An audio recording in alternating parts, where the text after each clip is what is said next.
प्यारे विद्यार्थियों, नमस्कार। मैं पवन कुमार जारेड़ा, असिस्टेंट प्रोफेसर हिंदी। आज के ऑनलाइन वीडियो में, आज की ऑनलाइन कक्षा में मैं आप सभी का हार्दिक स्वागत करता हूं, हार्दिक अभिनंदन करता हूं। प्रिय विद्यार्थियों, कल हमने आधुनिक काल के नई कविता के कवि रघुवीर साय जी की पहली कविता बसंत आया का अध्ययन किया था। आज हम उनकी हमारे पाठ्यक्रम में दी हुई दूसरी कविता तोड़ो का अध्ययन करेंगे। उसका संदर्भ, प्रसंग, कठिन शब्दार्थ, व्याख्या और विशेष हम सभी आपको आज बताएंगे। उससे पहले हम तोड़ो कविता का सार जान लेते हैं। जो अध्याय 6 में तोड़ो कविता का सार दिया गया है उसका अध्ययन करते हैं। तो आइए, तोड़ो उद्बोधन परक कविता है। ये जो हमारे सामने आज जो हम कविता पढ़ेंगे तोड़ो नाम से, यह हमको उद्बोधन देने वाली कविता है। यह हमारा आह्वान करने वाली कविता है। यह हमको शिक्षा देने वाली कविता है। इसमें कवि सृजन हेतु भूमि को तैयार करने के लिए चट्टाने, ऊसर, बंजर को तोड़ने का आह्वान करता है। इस कविता तोड़ो में कवि रघुवीर साय ने सृजन के लिए या नव निर्माण के लिए, सृजन का अर्थ है नव निर्माण करना, सृजन के लिए जिस प्रकार से नई फसल प्राप्त करने के लिए और भूमि को तैयार किया जाता है, और भूमि को तैयार करते समय हमें भूमि में गड़ी हुई अनेक कठोर पत्थरों को, अनुपजाऊ अनुर्वर भूमि को उर्वर करना पड़ता है, बहुत सारी समस्याओं का सामना करना पड़ता है। उसी प्रकार से कवि कहता है कि सृजन करने के लिए या नव निर्माण करने के लिए पहले हमको मेहनत करनी पड़ेगी, और मेहनत करने के बाद ही हम नव निर्माण कर पाएंगे। आगे देखिए, दूसरी पंक्ति में, परती को खेत में बदलना सृजन की आरंभिक अवस्था है, किंतु बहुत ही महत्वपूर्ण अवस्था है। परती, परती शब्द का अर्थ यहाँ उस जमीन से है जो खेती के काम में नहीं आ रही है और व्यर्थ ही खाली पड़ी हुई है। व्यर्थ खाली पड़ी हुई जमीन जो खेती के काम में नहीं आ रही है, उस भूमि को परती कहा गया है। तो यहाँ जो व्यर्थ की भूमि पड़ी हुई है खाली, उस परती भूमि को सबसे पहले हमको खेत में बदलना होगा, उसको जोतना होगा, उसको जोत करके और उसको नरम बनाना होगा, मुलायम बनाना होगा।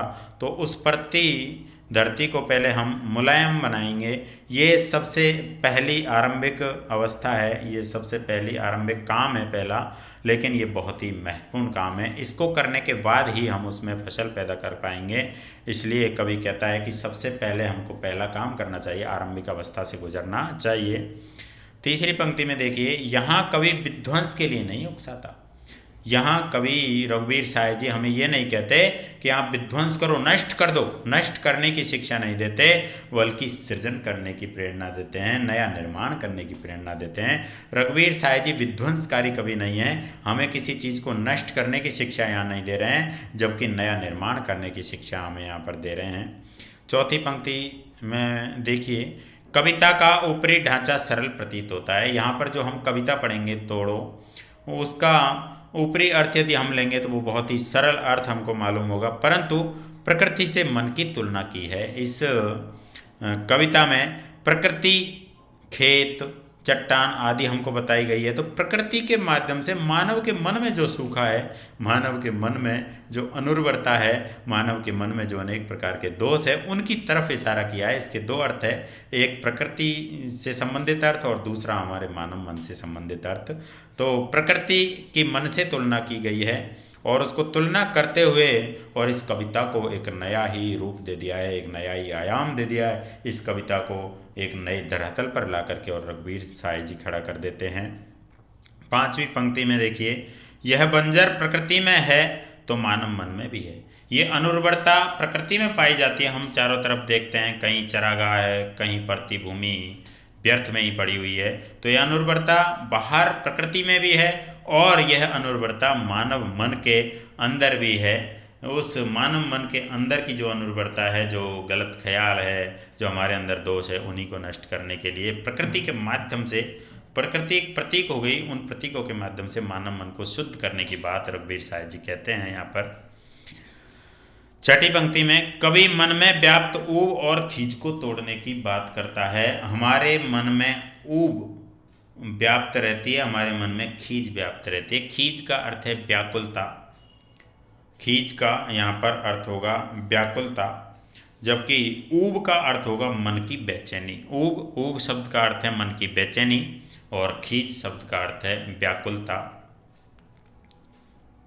इन दोनों को तोड़ने की बात करते हैं रघुवीर साय जी। हमारे मन में किसी प्रकार की बेचैनी नहीं होनी चाहिए और किसी प्रकार की व्याकुलता या दुख भी नहीं होना चाहिए, अर्थात उसे भी उर्वर बनाने की बात करता है। हमारे मन को उर्वर बनाएं, हम हमारे मन से इन दोनों दुर्गुणों को निकालें और इनके साथ साथ अन्य अवगुणों को भी।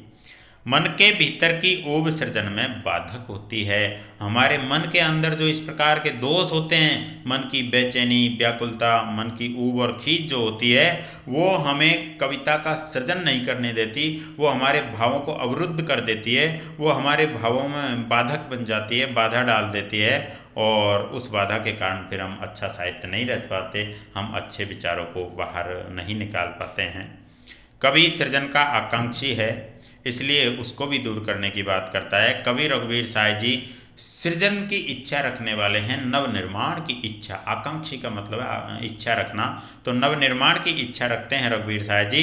इसलिए हमारे मानव मन में जो खींच और ऊब भरी हुई है, जो व्याकुलता और मन की बेचैनी भरी हुई है, उनको बाहर निकालने की बात करता है, उनको हटाने की बात करते हैं। इसलिए कवि मन के बारे में प्रश्न उठाकर और आगे बढ़ जाता है। प्रकृति के माध्यम से हमारे मन के ऊपर प्रश्न उठाते हैं कवि रघुवीर साय जी और उस कविता में आगे की तरफ बढ़ जाते हैं, आगे उस कविता को लिखते हैं, आगे उस कविता को बढ़ाते हैं।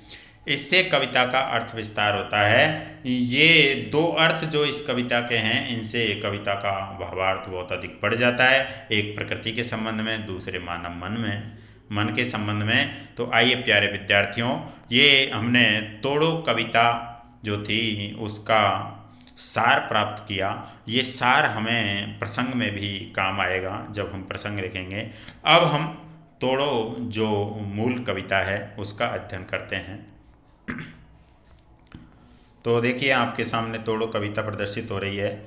जब हम कविता की व्याख्या करेंगे उससे पहले मैं आपको ये बताना चाहता हूँ कि सर्वप्रथम आपको तोड़ो कविता का संदर्भ लिखना होगा। तो संदर्भ आपको लिखना है कि यह काव्यांश, इनमें से तोड़ो कविता में से जो भी काव्यांश आपके प्रश्न पत्र में आएंगे तो आपको लिखना है कि यह काव्यांश हमारी पाठ्य पुस्तक अंतरा भाग 2 की तोड़ो कविता से उद्धृत है या तोड़ो कविता से संकलित है या तोड़ो कविता से लिया गया है और इसके रचिता कवि आधुनिक काल के नई कहानी आंदोलन के श्रेष्ठ कवि रघुवीर साय जी हैं। ये आपको संदर्भ में लिखना है।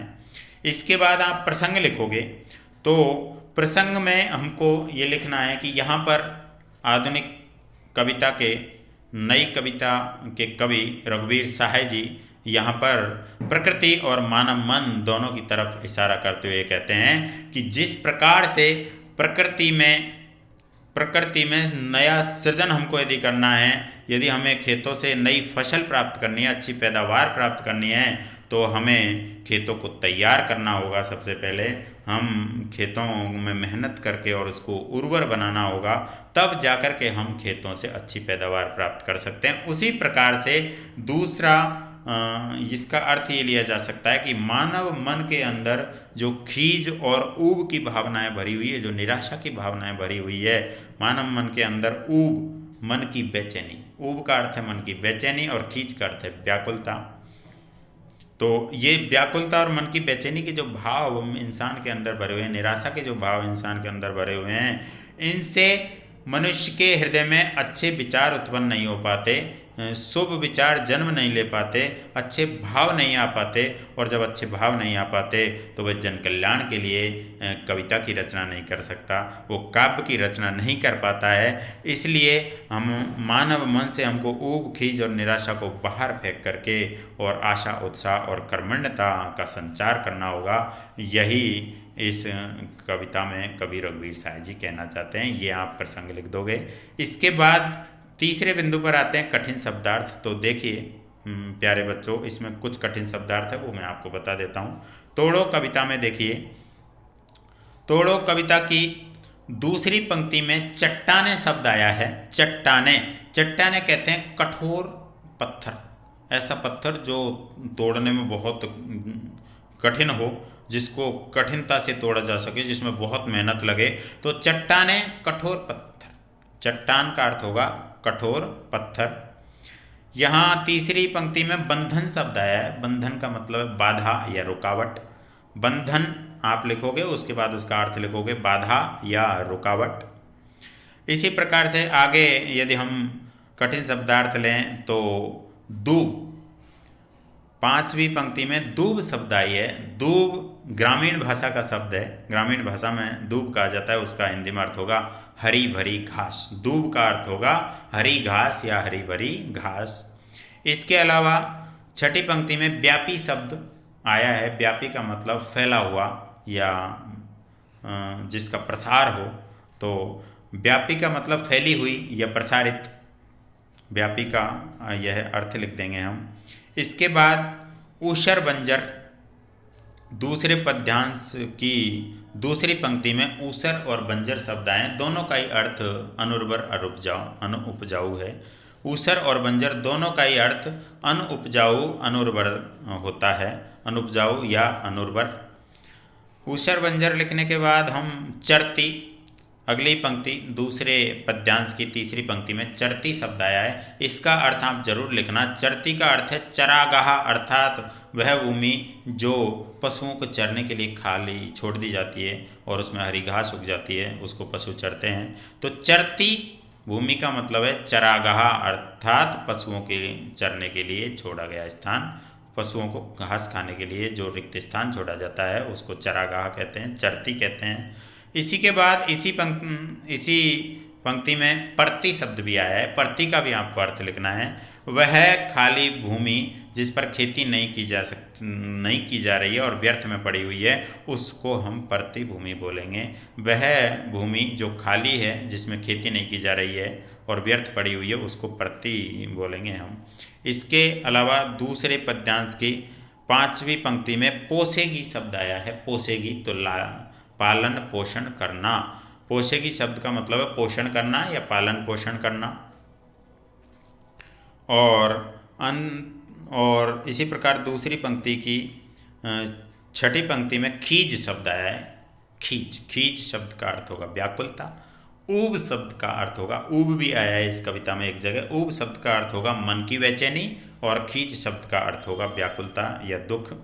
और गोड़ो अंत में कविता के अंत में 3 बार गोड़ो शब्द निराई गुड़ाई के लिए आया है, अर्थात खेत की मिट्टी को मुलायम या कोमल बनाने के लिए हम जब खोदते हैं कुदाली के माध्यम से, खुरपी के माध्यम से, खुरपी या कुदाली के माध्यम से जब हम खेत की मिट्टी को मुलायम या नरम बनाने के लिए उसको खोदते हैं, उसको गोड़ो कहा जाता है, निराई गुड़ाई। उसी को यहाँ गोड़ो 3 बार विशेष बल दिया है, गोड़ो, तो ये इसका अर्थ होगा। तो इस प्रकार से यहाँ तोड़ो कविता के कुछ कठिन शब्दार्थ मैंने आपको बताए, इनको आपको लिखना है। इसके बाद चौथा बिंदु आता है व्याख्या। व्याख्या सबसे मुख्य बिंदु होता है और अब हम इसकी व्याख्या करते हैं। व्याख्या करने से इस कविता से संबंधित सारे प्रश्न भी हमारे हल हो जाते हैं, क्योंकि जब हम एक एक पंक्ति की व्याख्या करते हैं तो एक एक पंक्ति से जो प्रश्न बनते हैं वो भी हमारे साथ साथ हल होते जाते हैं। तो देखिए तोड़ो कविता की हम व्याख्या करते हैं। तोड़ो ये पत्थर, ये चट्टानें, ये झूठे बंधन टूटे तो धरती को हम जाने। सुनते हैं मिट्टी में रस है जिससे उगती दूब है, अपने मन के मैदानों पर व्यापी कैसी ऊब है। आधे आधे गाने, पहला पद्यांश यहीं खत्म होता है। दूसरा पद्यांश देखिए। तोड़ो ये ऊसर बंजर तोड़ो, ये चरती परती तोड़ो, सब खेत बना कर छोड़ो। मिट्टी में रस होगा ही जब वह पोसेगी बीज को, हम इसको क्या कर डालें इस अपने मन की खींच को। प्रश्न पूछा है गोड़ो। इस प्रकार से इस कविता का वाचन करने के बाद अब हम इसकी व्याख्या करते हैं। तोड़ो तोड़ो तोड़ो ये पत्थर ये चट्टानें। आधुनिक काल के नई कविता के श्रेष्ठ कवि रघुवीर सहाय जी यहाँ नवनिर्माण का संदेश देते हुए, नवनिर्माण की प्रेरणा देते हुए, सृजन की प्रेरणा देते हुए और हमारा आह्वान करते हैं, हमें उद्बोधन देते हैं कि तोड़ो तोड़ो तोड़ो ये पत्थर ये चट्टानें। तो पहले हम दूसरी पंक्ति का अर्थ लेंगे। इस धरती को अर्थात इस धरती पर सृजन करने के लिए, इस धरती पर यदि हमें नव निर्माण करना है या सृजन करना है या फिर खेत को फसल के योग्य बनाना है, तो इस खेत में जो पत्थर है, दूसरी पंक्ति का अर्थ लीजिए, इस खेत में जो पत्थर पड़े हुए हैं और कठोर चट्टानें, कठोर पत्थर पड़े हुए हैं, उन सब कठोर पत्थरों को हमको तोड़ना होगा। अर्थात जब हम कठोर पत्थरों को तोड़ करके खेत से बाहर निकाल देंगे तो वह खेत हमको अच्छी पैदावार देगा, अर्थात उसमें सृजन कार्य किया जा सकेगा, उससे अच्छी फसल पैदावार प्राप्त की जा सकेगी। तो हमको किसी भी चीज़ को प्राप्त करने के लिए पहले कठिन मेहनत की आवश्यकता होती है। इसी प्रकार से प्यारे बच्चों, यदि आपको कक्षा 12 में और किसी भी कक्षा में अच्छे अंक प्राप्त करने हैं तो आपको पहले कठिन मेहनत करनी पड़ेगी। ये अप्रत्यक्ष रूप से तोड़ो कविता हमको यही संदेश दे रही है। हम यहाँ भूमि की बात कर रहे हैं, लेकिन यहाँ हम अपने इम्तिहान की भी बात कर सकते हैं, अपने जीवन में जो इम्तिहान होते हैं उनकी भी बात कर सकते हैं कि हमको किसी भी चीज़ को प्राप्त करने के लिए और कुछ करना जरूर पड़ता है, कठिन मेहनत करनी पड़ती है। तो यहाँ कवि यही कहना चाहता है कि इस धरती को नवनिर्माण के लिए यदि हम अच्छा बनाना चाहते हैं या इस भूमि से हम फसल प्राप्त करना चाहते हैं, अच्छी पैदावार प्राप्त करना चाहते हैं, तो सबसे पहले हमें इस भूमि को साधना होगा, उस भूमि को उर्वर बनाना होगा, तब जाकर के ये भूमि हमको फसल देगी। तो ये जो खेत में पत्थर पड़े हुए हैं, इस खेत में जो कठोर चट्टानें हैं इस मिट्टी के नीचे, उनको तोड़ करके निकालो। बार बार 3 बार कहता है तोड़ो तोड़ो तोड़ो। तो इसका मतलब विशेष बल दे करके कहना चाहता है कि हमको मेहनत करके और खेत को पहले ठीक करना होगा। ये झूठे बंधन टूटे तो धरती को हम जाने। इसी प्रकार से ये खेत रूपी मन, यहाँ रूपक अलंकार का प्रयोग होगा। यहाँ पर तीसरी और चौथी पंक्ति हमारे मन के लिए प्रयुक्त हुई है, पहली और दूसरी पंक्ति इस प्रकृति के लिए, खेत के लिए प्रयुक्त हुई है, लेकिन तीसरी और चौथी पंक्ति हमारे मन के लिए प्रयुक्त हुई है। तो देखिए प्यारे बच्चों, ये झूठे बंधन टूटे, ये जो हमारा मन रूपी खेत है, इसमें ये कितनी अवगुण भरे हुए हैं, कितनी रुकावटें भरी हुई है, कितनी बाधाएं भरी हुई है। तो हमारे जीवन में, हमारे खेत रूपी मन में जो अंधविश्वास भरे हुए हैं, जो रूढ़ियाँ भरी हुई है, जो बाधाएं भरी हुई है, जो रुकावटें हमारे मन में हैं, ये सारी रुकावटों को हमको दूर कर देना चाहिए। इन अंधविश्वासों, इन रूढ़ियों को बाहर निकाल देना चाहिए। और जब हम इन रूढ़ियों, अंधविश्वास और बाधाओं को बाहर निकाल देंगे तब क्या होगा? तो चौथी पंक्ति देखिए, तो धरती को हम जाने। यदि हम इन अवगुणों से मुक्त हो जाएंगे, यदि हम अच्छे गुणों को अपनाएंगे, तो धरती को हम जानने लगेंगे। या धरती का अर्थ धरती नहीं है, लक्षणा शब्द शक्ति में इसका अर्थ धरती पर रहने वाले लोगों से लिया जाएगा।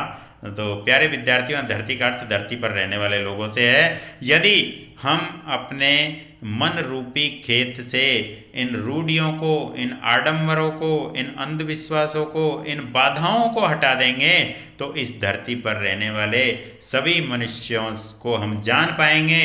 जानने का मतलब है उन मनुष्यों के साथ सहयोग का, दया का, प्रेम का, करुणा का, अच्छाई का हम व्यवहार कर सकेंगे। और जब हम धरती पर इस प्रकार सहयोग पूर्वक और प्रेम पूर्वक वातावरण बनाएंगे, तभी हमारी धरती स्वर्ग बनेगी। तो जिस प्रकार से खेत को साधने के लिए और कठिन मेहनत करने की आवश्यकता है, उसी प्रकार से हमारे मन को साधने के लिए हमारे मन के जो दुर्गुण हैं उनको दूर हटाने की आवश्यकता है। और तभी हम इस धरती के जो इंसान हैं उस इंसान से हम जुड़ पाएंगे, उनके प्रति सहयोग और प्रेम की भावना रख पाएंगे और उन्हें सहयोग और प्रेम का व्यवहार हम उनके साथ कर पाएंगे। सुनते हैं मिट्टी में रस है जिससे उगती दूब है। तो प्यारे विद्यार्थियों, इसके बाद 5वीं लाइन का हम अर्थ करते हैं। कवि रघुवीर सहाय जी कहता है कि मैंने सुना है कि इस मिट्टी के अंदर एक रस है। यहाँ पर रस शब्द का अर्थ होगा जल, अर्थात रघुवीर सहाय जी कहते हैं कि मैंने ये सुना है कि इस मिट्टी के अंदर जल धारण करने की क्षमता है, इस मिट्टी के अंदर जल रहता है, जल रूपी रस रहता है। रस को यहाँ जल हम अर्थ लेंगे रस का, जिससे उगती दूब है। और इस प्रकृति में जो ये मिट्टी है उसके नीचे पानी रहता है, जल रहता है, और उसी नमी के कारण और इस धरती पर हरी भरी घास पैदा होती है जो कि धरती की सुंदरता में चार चांद लगा देती है, धरती को बहुत सुंदर बना देती है। ये अंदर जो धरती के अंदर रस है, धरती के अंदर जो पानी है, उसी पानी के कारण, उसी नमी के कारण और इसमें ये हरी भरी घास पैदा होती है। उसी प्रकार से देखो 5वीं पंक्ति इस प्रकृति पर है, 6ठी पंक्ति फिर मानव के ऊपर है। अपने मन के मैदानों पर व्यापी कैसी ऊब है। यहाँ कवि रघुवीर सहाय जी कहते हैं कि हमारे मन रूपी खेत या हमारे मन रूपी मैदान, हमारा जो इंसान का ये मन है ये एक प्रकार का मैदान है। तो ये मन रूपी मैदान में अर्थात हमारे मन में ये कैसी ऊब भर गई है, अर्थात मन की बेचैनी भर गई है। यहाँ पर कवि रघुवीर सहाय जी और मन के मैदानों में ऊब, मन की बेचैनी भरने की बात कहते हैं। हमारे मन के अंदर अनेक दुर्गुण समा गए हैं, हमारे मन के अंदर ये ऊब और खींच का मतलब व्याकुलता ये समा गई है, इसलिए हम अपने मन को सुंदर नहीं कर पा रहे हैं और मानव के साथ, इंसान के साथ इंसानियत का व्यवहार नहीं कर पा रहे हैं। तो हमें इन ऊब को, खींच को, इन दुर्गुणों को बाहर निकाल करके और इंसान के साथ इंसानियत का बर्ताव करना होगा, मानवता को मानवता से जोड़ना होगा, अच्छे गुणों को प्रश्रय देकर और हमारी धरती को स्वर्ग बनाना होगा।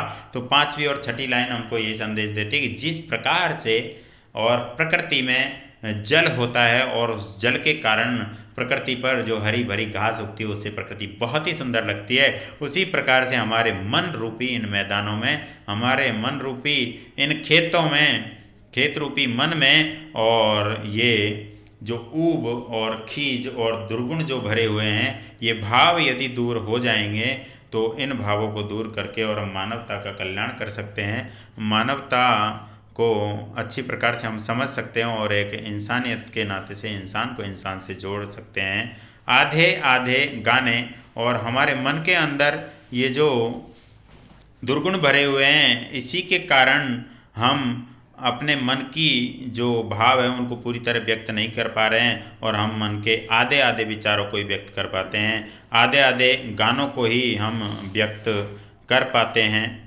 यहाँ पर आधे आधे गाने अर्थात मन के भावों को पूरी तरह व्यक्त नहीं कर पाना, आधी अधूरी बातें ही बता पाना। तो रघुवीर सहाय जी कहते हैं कि हमारे मन में दुर्गुण भरे रहते हैं तो हम भली प्रकार से और अपनी बातों को बता नहीं सकते। कविता जो हम बनाते हैं अपने मन से, वो कविताएं हमारी अधूरी ही रह जाती है और अधूरी ही कविता का हम वाचन करते हैं और अधूरी कविता ही हम बना पाते हैं, पूरी उपयोगी कविता हम अपने लिए नहीं बना पाते। आगे कवि रघुवीर सहाय जी कहते हैं, तोड़ो तोड़ो तोड़ो ये ऊसर बंजर तोड़ो, ये चरती परती तोड़ो। आधुनिक कविता के श्रेष्ठ कवि रघुवीर सहाय जी कहते हैं कि ये ऊसर और बंजर, धरती में ये जो अनुपजाऊपन है, जो अनुर्वरता है, इसको हमको दूर हटाना होगा और इस पृथ्वी में इस हमको उर्वरता लानी होगी, इन खेतों में हमको उर्वरता लानी होगी। तो आप इस अनुर्वरता को, इस उपजाऊपन को तोड़ो, बार बार 3 बार कहता है, विशेष बल देकर के कहता है हमको ये अनुर्वरता या अनुपजाऊपन घटाना होगा, हटाना होगा, तोड़ना होगा। ये चरती परती तोड़ो, जो हमारे यहाँ पर चरागाह बने हुए हैं इस धरती पर, पशुओं को चरने के लिए जो स्थान छोड़ा जाता है उसको चरागाह कहते हैं। ये धरती पर हमने जो चरागाह छोड़ रखे हैं, इस धरती पर हमने ऐसी ज़मीन छोड़ रखी है जो खेती के काम में नहीं आ रही, कृषि के काम में नहीं आ रही और व्यर्थ ही पड़ी हुई है, उसको हम परती कहते हैं। तो ये चरागाह और ये खाली व्यर्थ में पड़ी हुई ज़मीन सबको हमको उपजाऊ बनाना होगा, खेतों में हल चला करके और इनको उपजाऊ बनाएं, और उपजाऊ बनाने के बाद इनमें हम फसल पैदा करें। तो हमको इस ऊसर बंजर को तोड़ना होगा इस चरती पड़ती ज़मीन में, और इसको मुलायम और कोमल बना करके और इसमें फसल पैदा करनी होगी। इसी प्रकार से ये 3 वाक्य प्रकृति के लिए कहे गए हैं। उसी प्रकार से ये हमारा जो मन है, इंसान का जो मन है, वो भी, उसके अंदर भी अनुर्वरता भरी हुई है, उसके अंदर भी अनुपजाऊपन भरा हुआ है। हम केवल स्वार्थ को देखते हैं, परमार्थ की भावना हमारे अंदर नहीं आ पाती। तो इस स्वार्थ को हटा करके और अपने मानव मन रूपी खेत में और हम परमार्थ की भावना लाएं, लोगों के लिए अच्छे विचार लाएं, हम मानवता को मानवता से जोड़ करके और इंसानियत के प्रेम, दया, सहयोग आदि जो गुण हैं उनको ला करके और हमारे मन में स्थापित करें। इससे कि हमारा मन विशाल होगा और एक नई सृजनशील कविता का जन्म होगा। हम जन कल्याण के लिए कविता कर सकेंगे। सब खेत बनाकर छोड़ो, चौथी पंक्ति में कहा है कि ये जो चरती ज़मीन है, चरागाह है, ये पड़ती ज़मीन है जो खेती के काम में नहीं आ रही, व्यर्थ की ज़मीन है, इन सबको आपको जोत करके और खेतों में तब्दील करना होगा, खेत बनाना होगा, और खेत बनाने के बाद इनसे अच्छी फसल आपको प्राप्त होगी, इससे अच्छी पैदावार आपको प्राप्त हो सकेगी। तो इन चारों पंक्तियों में प्रकृति के संबंध में कहा गया है कि खेत बना करके और हम इससे अच्छी फसल प्राप्त करें। इसी प्रकार मानव मन रूपी खेत के लिए कहा गया कि इसमें अच्छे गुणों का विकास करके और हम मानवता से जुड़ने का प्रयास करें। इसके बाद दूसरे पद्यांश में 5वीं और 6ठी पंक्ति आप देखिए। मिट्टी में रस होगा ही जब वह पोसेगी बीज को, हम इसको क्या कर डालें इस अपने मन की खींच को। और अंत में कहा है गोड़ो गोड़ो गोड़ो। यहाँ कवि रघुवीर साय जी कहते हैं कि मिट्टी में रस होगा ही जब वह पोसेगी बीज को। इस मिट्टी के अंदर जल है, इस मिट्टी के अंदर रस है, तो इस मिट्टी के अंदर जो जल है उससे मिट्टी में नमी बनी रहती है, मिट्टी गीली बनी रहती है, और उसके अंदर जो बीज रहता है उसका पालन पोषण होता है, और वो बीज एक दिन नन्हा पौधा बन करके और बाहर निकल जाता है। तो ये जो मिट्टी है वो अपने अंदर जो जल धारण करने की क्षमता है उसके कारण बीज का पालन पोषण करती है और उसको एक नन्हा पौधा बना करके और इस धरती पर पैदा करती है, और फिर वो एक बड़ा पेड़ बन जाता है। इसी प्रकार से हम इसको क्या कर डालें इस अपने मन की खींच को। यहाँ कवि रघुवीर साय जी और मनुष्य के मन की तरफ इशारा करते हुए कहते हैं कि हमारे मन के अंदर जो खींच भरी हुई है, जो व्याकुलता भरी हुई है, इसका हम क्या करें। तो इसको हमको करना चाहिए कि इसको अपने मन से बाहर निकाल देना चाहिए। जिस प्रकार से और मिट्टी में जो जल होता है वो बीज का पालन पोषण करता है, उसी प्रकार से हमको अपने मन से इस खींच व्याकुलता के वातावरण को दूर करके इस खींच को बाहर निकाल करके और अच्छे भावों का पोषण अपने मन में करना चाहिए। और अच्छे भावों का पोषण करने से हमारे अच्छे विचार होंगे, हमारे शुद्ध विचार होंगे, और उस शुद्ध विचारों से जो कविता बनेगी, जिस कविता का हम निर्माण कर सकेंगे, वह कविता जन कल्याण के काम आएगी। वो जनता के हृदय में आशा का संचार करेगी, कर्मण्यता का संदेश देगी।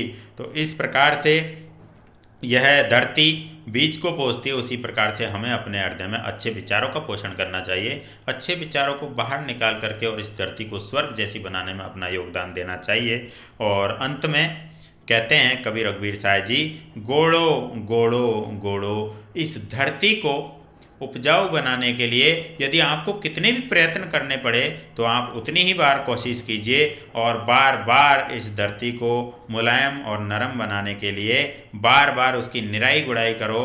गोड़ना कहते हैं धरती को कोमल और मुलायम बनाने के लिए, मिट्टी को कोमल और मुलायम बनाने के लिए कुदाली और खुरपी के माध्यम से जो खोदा जाता है उसके माध्यम से उसको मुलायम किया जाता है, जिससे कि जो फसल खेत में पैदा हो रही है वो अच्छी प्रकार से और अपनी उन्नति कर सके, अच्छी प्रकार से और अपना विकास कर सके। तो बार बार कहते हैं कवि रघुवीर साय जी कि आप इस खेत में इस मिट्टी को और नरम मुलायम बनाने के लिए बार बार निराई गुड़ाई करो, बार बार प्रयत्न करो, और एक दिन आपका प्रयत्न जरूर सफल होगा, आपको इस जीवन में जरूर सफलता मिलेगी। उसी प्रकार हमारे मन के अंदर से सारे दुर्गुणों को निकाल करके सद्गुणों को धारण करो, एक दिन वो जरूर आएगा कि आपके हृदय में अच्छे भावों का संचार होगा और आप जन कल्याण के लिए अच्छी कविता रच सकोगे, आप अच्छी कविता उत्पन्न कर सकोगे अपने हृदय से।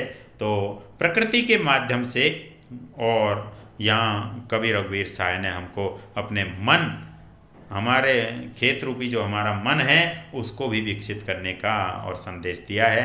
प्रकृति में हम नव निर्माण करें, नव सृजन करें, उसी प्रकार हमारे मन में भी, और हम नव निर्माण की भावना लेकर के और अच्छे गुणों को ग्रहण करें और मानवता का कल्याण करें। तो प्यारे बच्चों, ये मैंने आपको इस पाठ की और व्याख्या बताई, इसको आप बार बार पढ़ें। मेरा विश्वास है कि आपका इस कविता से एक भी प्रश्न गलत नहीं होगा।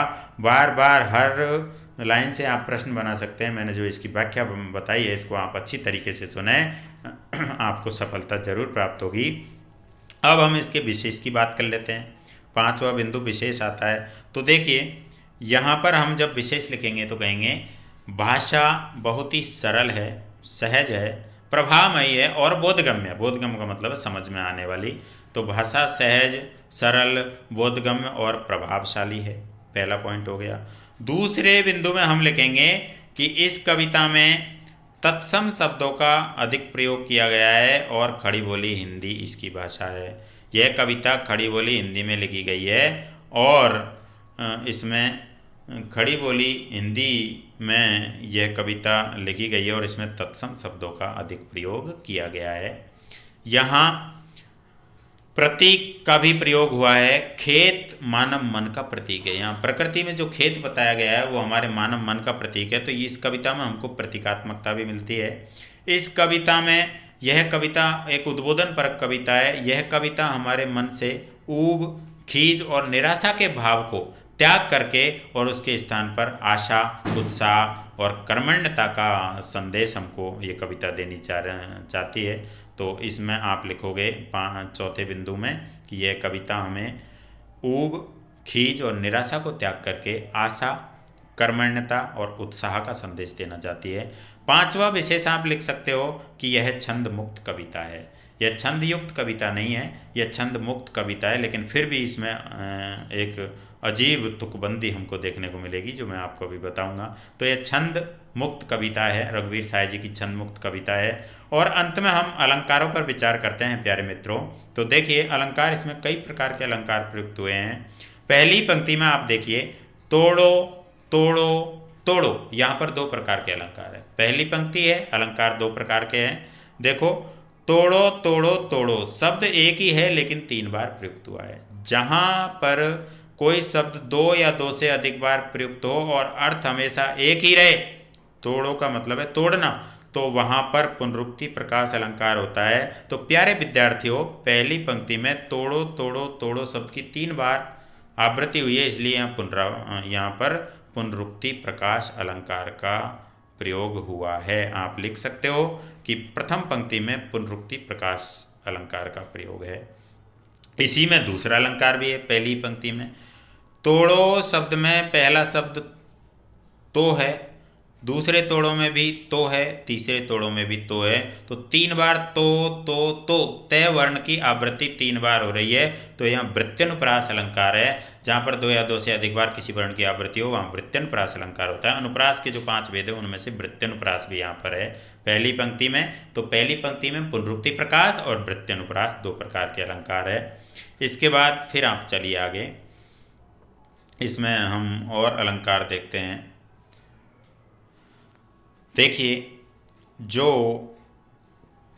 5वीं और 6ठी पंक्ति है, 5वीं और 6ठी पंक्ति है, उसके अंत में सुनते हैं मिट्टी में रस है जिससे उगती दूब है, अपने मन के मैदानों पर व्यापी कैसी ऊब है।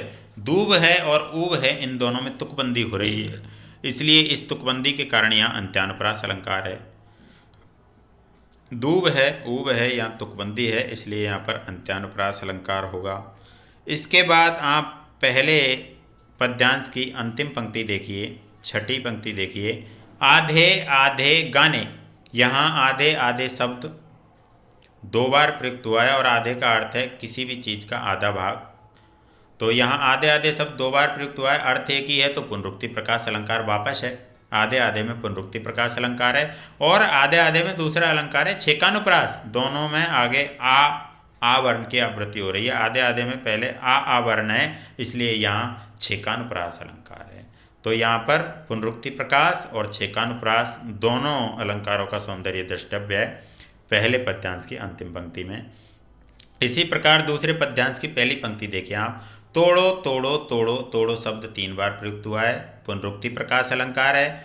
और तोड़ो में तो शब्द की 3 बार आवृत्ति हुई है, तय वर्ण की 3 बार आवृत्ति होने के कारण यहाँ पर वृत्त्यनुप्रास भी है और यहाँ पर एक अलंकार पुनरुक्ति प्रकाश भी है। इसके बाद आप देखिए दूसरे पद्यांश की पहली और दूसरी लाइन के अंत में तोड़ो तोड़ो शब्द है, तो इसका मतलब यहाँ अंत्यानुप्रास अलंकार है। तीसरी और चौथी जो लाइन है उसके अंत में तोड़ो और छोड़ो शब्द है, तो यहाँ भी अंत्यानुप्रास अलंकार है। चरती और प्रति इन दोनों शब्दों में अंत में ती आ रहा है और रे भी आ रहा है। मध्य में दोनों में रे आया है और अंत में दोनों में ती आया है। चरती में अंत में ती, प्रति में अंत में ती, तो यहाँ छेकानुप्रास है। चरती में मध्य में रे और प्रति में मध्य में रे, तो यहाँ भी छेकानुप्रास है अलंकार है। उसी प्रकार दूसरी पंक्ति में ऊसर और बंजर दोनों में रे की आवृत्ति हुई है। ऊसर में रे है अंतिम, बंजर में भी रे है अंतिम, तो यहाँ भी छेकानुप्रास अलंकार है। इसके बाद मिट्टी में रस होगा ही जब वह पोसेगी बीज को, हम इसको क्या कर डालें इस अपने मन की खींच को। तो बीज को और खींच को दूसरे पद्यांश की 5वीं और 6ठी पंक्ति में बीज को और खींच को, इन दोनों में अंत्यानुप्रास अलंकार है। एक तुकबंदी हो रही है बीज को और खींच को। इसी प्रकार से दूसरे पद्यांश की 6ठी लाइन, हम इसको क्या कर में कै शब्द की 2 बार आवृत्ति हुई है। क्या में कै है आगे और कर में भी कै है, तो यहाँ पर क्या कर में छेकानुप्रास अलंकार है। इसी प्रकार अंतिम पंक्ति में देखिए आप, गोड़ो गोड़ो गोड़ो, यहाँ पर गोड़ो शब्द 3 बार आया है, निराई गुड़ाई करना, तो यहाँ पुनरुक्ति प्रकाश अलंकार है। एक ही अर्थ है इसका, निराई गुड़ाई करना। और गोड़ो गोड़ो गोड़ो में गे वर्ण की 3 बार आवृत्ति हो गई है। गोड़ो में गो है, प्रत्येक बार गोड़ों में गो वर्ण है, तो गे वर्ण की 3 बार आवृत्ति होने के कारण यहाँ पर वृत्त्यनुप्रास भी है और पुनरुक्ति प्रकाश अलंकार भी है।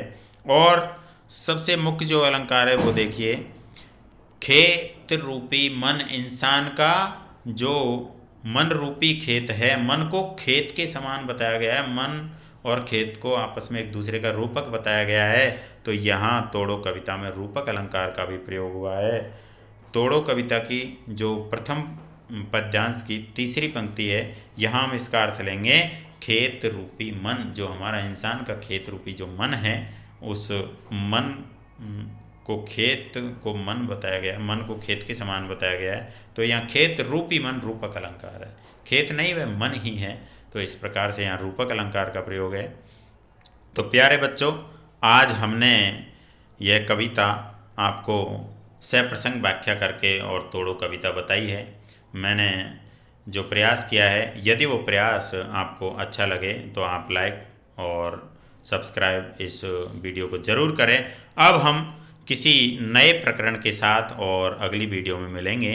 अब आपकी अंतरा भाग 2 के सभी पद्य भाग में सभी पाठ मैंने पढ़ा दिए हैं। 2 पाठ ऑनलाइन और इससे पहले सारे पाठ ऑफलाइन आपकी कक्षा में हो ही चुके थे। अब हम आरोह नाम की पुस्तक जो अनिवार्य हिंदी की है, उसमें पद्य भाग में 4 पाठ 4 अध्याय आपके बचे हुए हैं, उनको ऑनलाइन के माध्यम से पढ़ाएंगे। और कोई अन्य चीज़ जो आपकी परीक्षा में आने लायक होगी, उनको भी मैं आपको पढ़ाऊँगा। तो आज ये रघुवीर साय जी वाला पाठ और हम समाप्त करते हैं।